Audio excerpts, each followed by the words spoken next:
Халык контроліннән тыш Татарстанда яшәүчеләргә шикаят һәм тәкъдимнәр белән мөрәҗәгать итү мөмкинлеге артты. Төбәк белән идарә итү үзәге ачылды. Кул үзәк тәүлек әйләнәсе һәм ялларсыз эшләргә әзер. Бу хакта республика хөкүмәте йортында узган брифингта хәбәр иттеләр. Тулырак киләсе язмада. Оксана Галиуллина җәен паркларны яшелләндерә, ә кышын урамда кар кырый. Эш гадәт иде, тик хәзер махсус техника ярдәменнән баш тартмас иде. Чтобы техника была в помощь все-таки.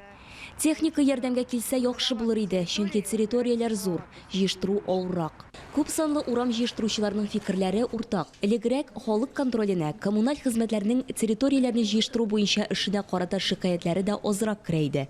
Ә хәзер аларның саны арткан. Быел халык контроле сервисына барлыгы 72 меңнән артык мөрәҗәгать кергән. Аларның 80%-ка якыны хәл ителгән. Моннан тыш, хәзер бу күрсәткеч 55%-тан кимрәк булган бер генә районда юк. Саба районында, мисал өчен, ул 90%-ка җитә. Сәламәтлек саклау дигән яңа категория кертү күздә тотыла. Бүгенгә поликлиника һәм хастаханә категорияләре бар. Без шушы учреждениеларга кагылышлы мәсьәләләрне генә кабул иттек. Ә сәламәтлек саклау категориясенең даирәсе киң. Торак коммуналь хуҗалыгы, урман хуҗалыгы да шуңа керә. Халык контроле белән бер рәттән хәзер мөрәҗәгатьләрне төбәк белән идарә итү үзәге дә кабул итә. Ковид буенча кайнар линия зур кызыксыну уятты. Ул тәүлек буе эшли. 24 сәгать режимында кол үзәкнең 50 операторы татарстанлыларны тыңларга әзер.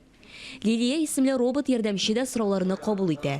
Өстәвенә озын телефон номерынан тыш кыскасына 122-гә дә шалтыратырга була.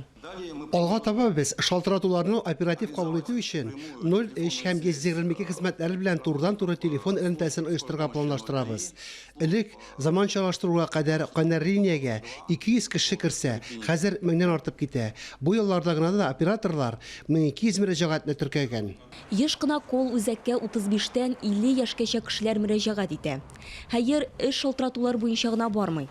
Социаль челтәрләр мониторингы шулай ук бик күп проблемаларны хәл итәргә ярдәм итә. Ойзилә Батырханова, Инна Данилова, Сергей Павлухин, Татарстан яңалыклары.